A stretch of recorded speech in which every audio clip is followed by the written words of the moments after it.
If someone looked inside your business right now, would they see something that you're proud of? One of the great things about starting a business is the what feels like infinite possibility. As you grow, compromises creep in and it's harder. So I remember when we started WOW, we would literally go out to celebrate every single client that we picked up. Can we bring that back? Success comes from doing those hard things. No one wakes up wanting to be mediocre. Everyone in the studio is looking at the tightness of my jeans at this point. Instant karma, that was.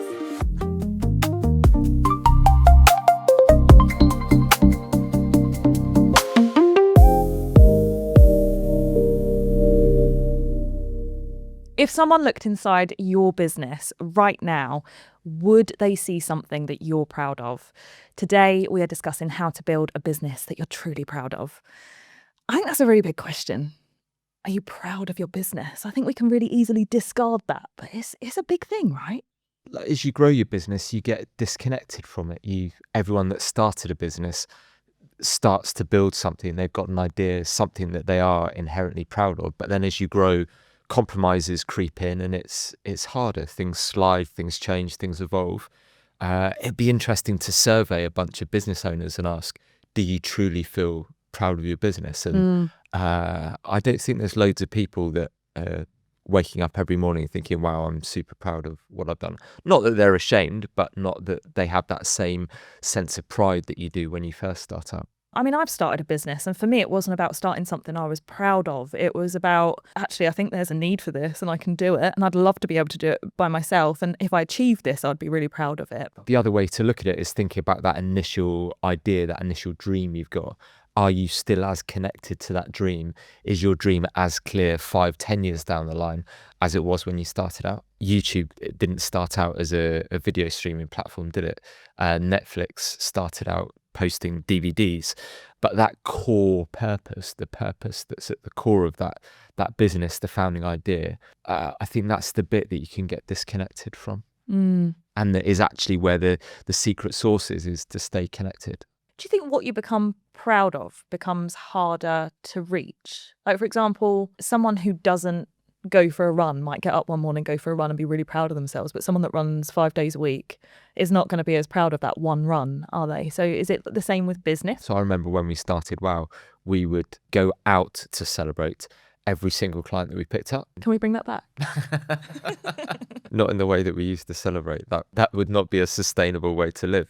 But then as you grow, it just then, like you say, it just becomes normal that you pick up clients. It's not such a moment. And maybe there is an opportunity for us to reflect and think about how far we've come. Businesses don't grow in straight lines. And it's probably the point that you become lost or feel disconnected, or you're struggling to have the motivation to get into your business. That's probably the point that you think, well, like, why did I start this? Why did I do this in the first place? But also, what's going to keep me going for another 5-10 years? I'm thinking of this really from like startup, right? Like startup, there's different definitions of proud. Like, say you get your first client, you do this, but like suddenly when you bring other people into the mix, like that pride must shift because now there's a different set of responsibilities. Well, I guess it's not necessarily pride. I guess that first phase, your first client, your first year, your first whatever it is, all of those milestones are effectively sort of like validating your original idea. They're almost like survival milestones. We've made it through our first year. We're at this point. Wow, we've done it. Because there's that uncertainty. Is this going to work or not? Once you've got employees, your team's getting bigger, there's necessarily more complexity. One of the great things about starting a business is what feels like infinite possibility. We could do this, or we could do that, and then actually over time, partly because you're refining, you're figuring out what you're good at, you focus in a bit more.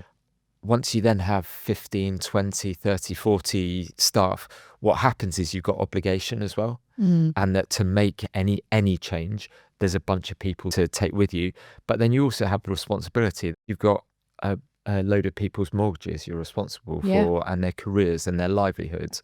There's a much bigger responsibility, so the decisions that you make way more. This is a question for you. Are you then proud of the fact that you can support those people to pay their mortgages rather than this crusade that you set out on? Does responsibility redefine what pride looks like within the business. The number of people that have built their lives, careers at WOW.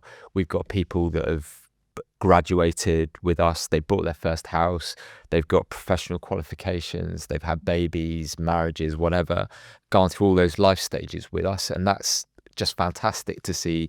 Like, people have invested so much of their lives, their careers with WOW, and that gives me like immense pride, continues to give me immense pride.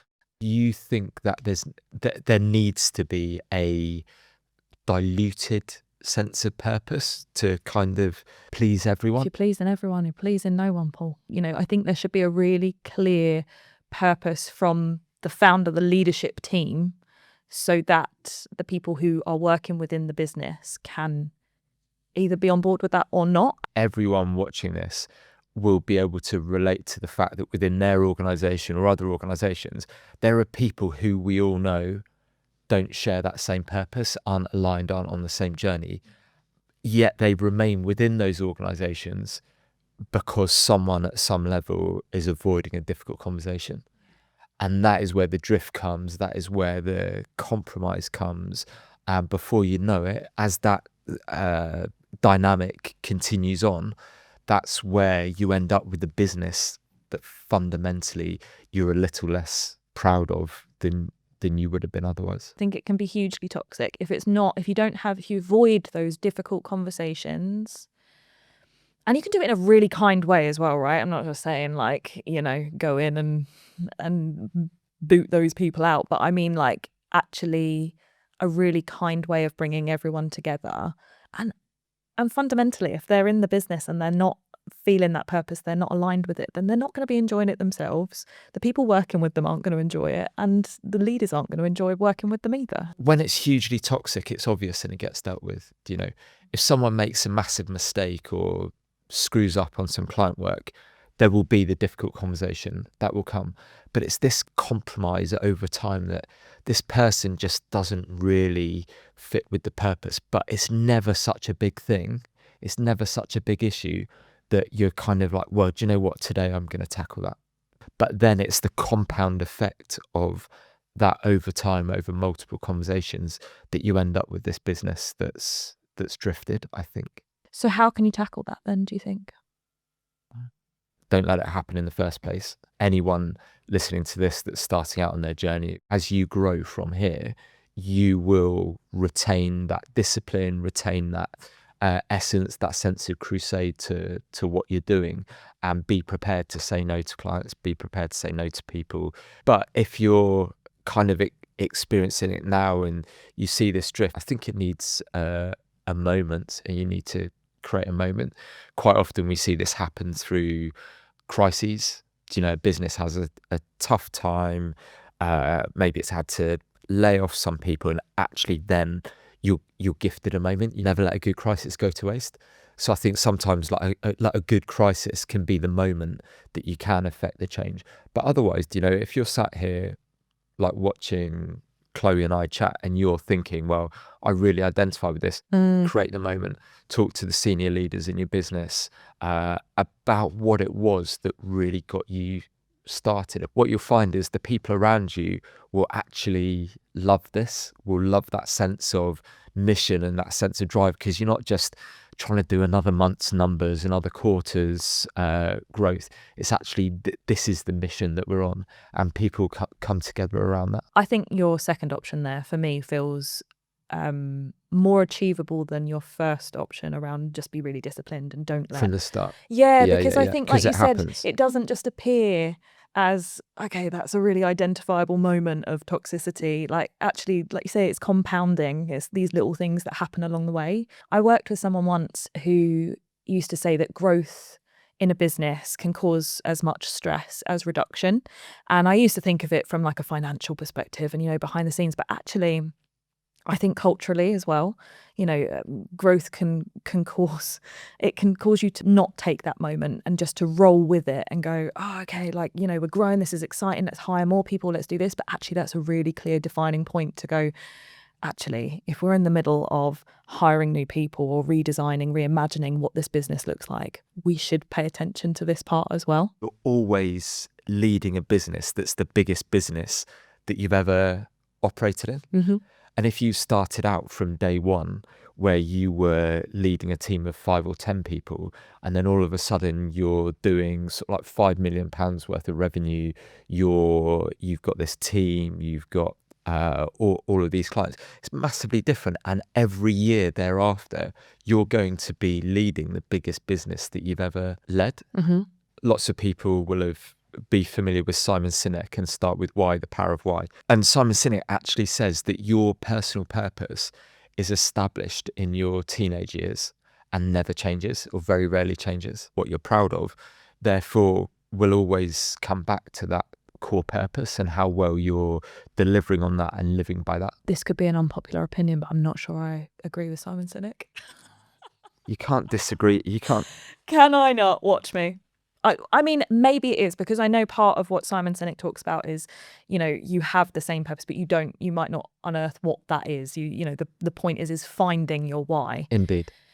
But I am in my mid-30s and I couldn't tell you my core purpose of life and why I'm here and what I'm set on this earth to do. And I'm okay with that. I think that's okay. When you're a teenager, right, you can only dream of what your life's going to be. And then I guess that gives you the direction of where you're going to go. And I mean, at that time, I wanted to go and be a famous actress. And here you are, 20 years later, on the Beautiful Business podcast. I rest my case. I found my why. I am found content. your calling. You're living your... No, but where did it all go right? I can look back on the things that I do that bring me joy, that put me in a sense of flow, are still pretty much the same things that through my late teens, 20s, start of my career up until today, still give me the most joy. I think that's really awesome. And I think some people have a really clear path of what that looks like for them. What I'm trying to suggest is actually, I think it's all right not to know your why and to just sit in that state of discovery for your life. I think you can still achieve, you can still be successful and go in the different directions that life takes you in. I completely agree. So the argument against that is no one would ever be an accountant or a tax advisor because no one wakes up in their early teens. This is quite controversial if any of the WOW team are listening. I'd be interested to know, did any of the WOW team wake up age sort of like 12 or 13 saying, it's my dream, it's my calling to be an accountant? But what you will find with a lot of accountants, and this is a really interesting example, is they're massively driven by desire to help people. And you'll know, looking through the WOW team, Chloe, you've got a bunch of people that are heavily wired to help people. And actually, being an accountant is just, or a tax advisor is just their way of being able to help people. Yeah. I do genuinely believe that as an individual, the clearer you are on what gives you that sense of fulfillment will lead you to happiness, because you'll find opportunities to lead with purpose. And I think ultimately that comes down to the pride and sense of fulfillment. Do you think actually if you've got two people or more who are maybe too aligned, does that cause a problem? What you need is complementary skill sets. I can only really speak from my experience of working with like Peter Chat, my co-founder, and like those of you that know both of us will know that we're very different people, but also massively complementary. I'm sure if Peter was here, he would say that he couldn't have done half of what he's done without me. Let's bring Peter in. Let's ask the question. Me and Pete did get clear on a load of this stuff, and Pete still got the book that we used to go to Cafe Nero on a Saturday morning and plan and plot in, where we talked about where we got clear on our values, what we wanted the purpose of the organisation to be. And that, I promise you, 20 odd years later, that still stands true today to how we operate. And Pete still does have that book, a bit like the things that, the photos that your parents bring out on your big birthdays. That book's always lingering there somewhere. So when WOW hits 25, we'll see that book. Almost certainly. Excellent. If Pete turned up here tomorrow with that book and we got it out, I think you'd be able to see that what's written there, that kind of the core values, the purpose, what we wanted the business to achieve and deliver, was exactly the same then as it is now. Yeah. While some of the services we offer, the types of clients we work with has all evolved and changed over time, that this is what I'm talking about. It's that core purpose. It is actually like our DNA that runs through what we do. That's our why that we've kind of come together to work towards. So if anyone were to watch this now and they're already further down the line, they're maybe a few years in, they've got a few staff, whatever, and they haven't already done that exercise, and then they find that they're not aligned, then what? If you've been building a business with someone for a few years, there's a really good chance that actually there is some common stuff, but you've just never quite articulated or documented it. And there is a real power just to having that clarity, because especially when you're trying to share that why, if you like, that mission with people that you're working with as you build your team, it's a lot easier if at the top you're super clear on that and you have clarity. So how do you avoid becoming the type of business that you originally set out to disrupt? This is the challenge, isn't it? Especially like in the age of AI, that you've got this business that you've been building for how many years, and there's people that are basically able to start with a blank canvas and come after you. And some of the challenges you've got to transform your business is going to be a lot easier if you were that like fresh upstart. I think the short answer to your question is we need to continually be reimagining and reinventing our businesses, but it's a lot easier said than done. And I think a lot of businesses at the current time will feel that they're in a race between themselves as the incumbent, and they have the scale, and can they transform their business faster than the new starters can come and get scale. And I think that's a real challenge with AI. And like, I've spoken to people who are saying, look, I don't know, instead of just trying to transform this business, because it would be so much easier to do it from a fresh start, but it's just having the courage to be able to reimagine, reinvent, re-engineer that business. We've talked about the responsibility of having the people within your business. Like, how can you do that in a way that keeps them safe and excited for it, rather than, okay, what's going on here? This feels messy. Your best people will be up for this if you do have clarity over what your organization's about, what you're trying to build, irrespective of the changes of technology or economic climate. That then gives you the clarity to create that alignment within the organization, say, look, this is where we're going. How do you think someone can truly recognize, I mean, to use your word, that they've become the incumbent? Do you reckon there's anyone sat out there that's like, no, we're evolving, we're doing great, and actually they probably need a bit of a shake up? It is those guys that are like wearing the leather jackets or the jeans that are a bit too tight for them. When you take that analogy as an organization and you become that guy in the jeans that are a bit too tight in the leather jacket, you're like, I don't know if that analogy works or not, but that's kind of the thing. There's a sense that you know that you're no longer the upstart, you're no longer the industry leader, you're no longer the one that people are writing blogs about or coming to interview. Yeah, because I would argue those guys in the too tight jeans probably don't recognise that they need to have a bit of a shake up, and they probably need someone to tell them. But I guess what you're saying is, if you're not, there are more practical things in business, you know. Can I just say everyone in the studio is looking at the tightness of my jeans at the minute, and I think we're all agreed that they're not too tight. So just for clarity. But in all seriousness, though, I guess, like you said, there's more practical things that you can look out for in business. Like, that's when you can start to go, hang on, should we have a little shake I up think here? you know yourself, and I think that thing that we talked about before about the avoiding the hard conversations. You can't be the disruptor, you can't be the innovator if you're consistently avoiding those hard conversations. A phrase that we use at WOW is cozy club. It came from a client's non-exec director, where this guy just like walked into the marketing agency and said, well, this is just a cozy club. And we kind of like look around and say, like, what of our behavior is like cozy club behavior? Do you know, avoiding the hard conversations, avoiding doing the hard things. Like, success comes from doing those hard things and enjoying doing the hard things. I do think we need to talk a little bit about beautiful business, because obviously this is beautiful business, but can you talk a little bit about where the term beautiful business comes from? I can't remember exactly where we borrowed the term. For full disclosure, I did not invent the term beautiful business. But I think what it came from was what the Beautiful Business Manifesto is for WOW is a way for us to create a bit of that clarity about how we want to operate, the types of people we want to work with, but also putting that Beautiful Business Manifesto out there so that other people can see that. And what we find is that by putting that out there in the universe, we tend to attract people that have a shared way of thinking. What that then does is gives us clarity and alignment throughout the organization. This is a blueprint for how we do business. And the important point to note is we're not talking about the fastest growing business.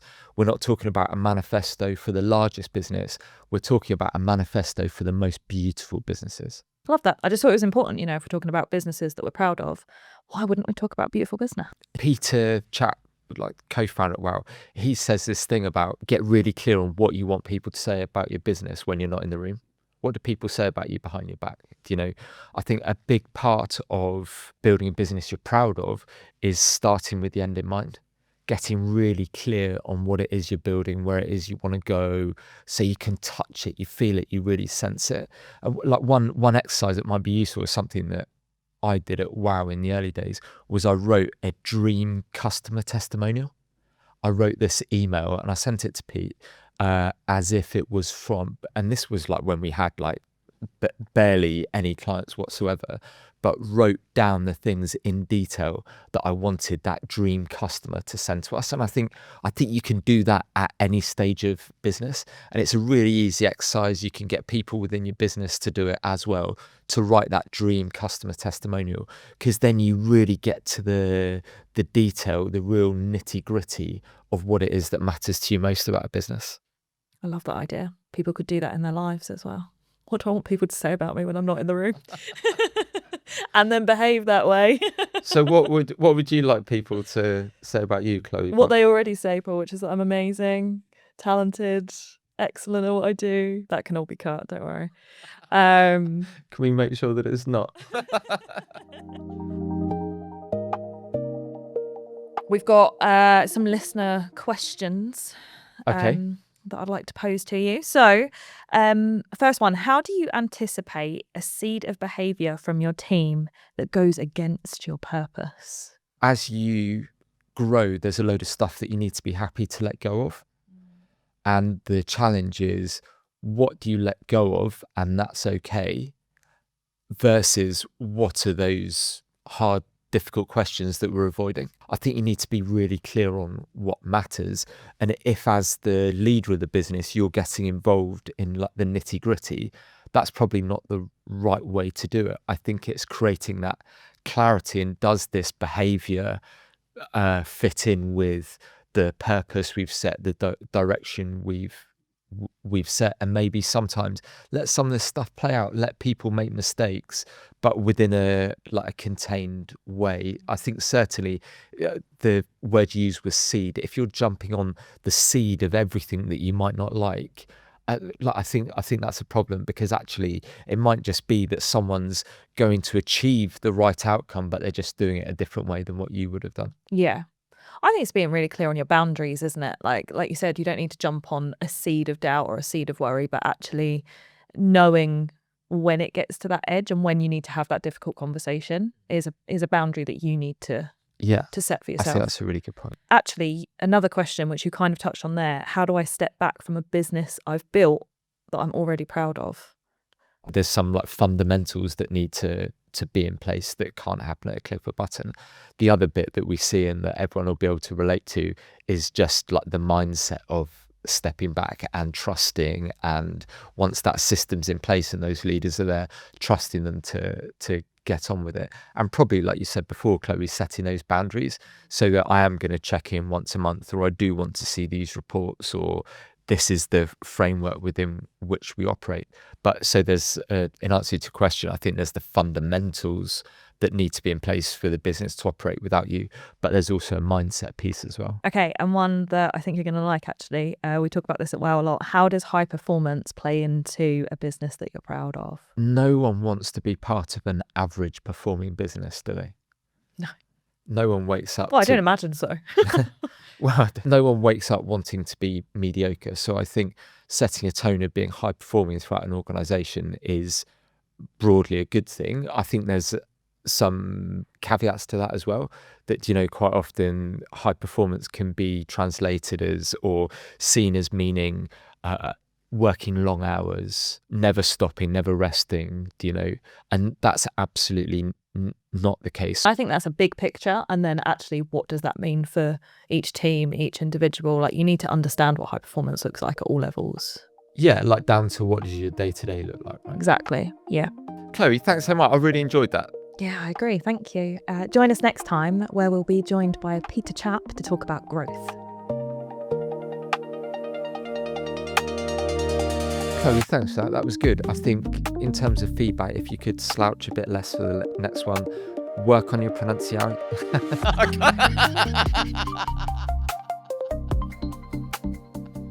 Oh dear, what a dick. Karma's a bitch, right? Instant karma, that was.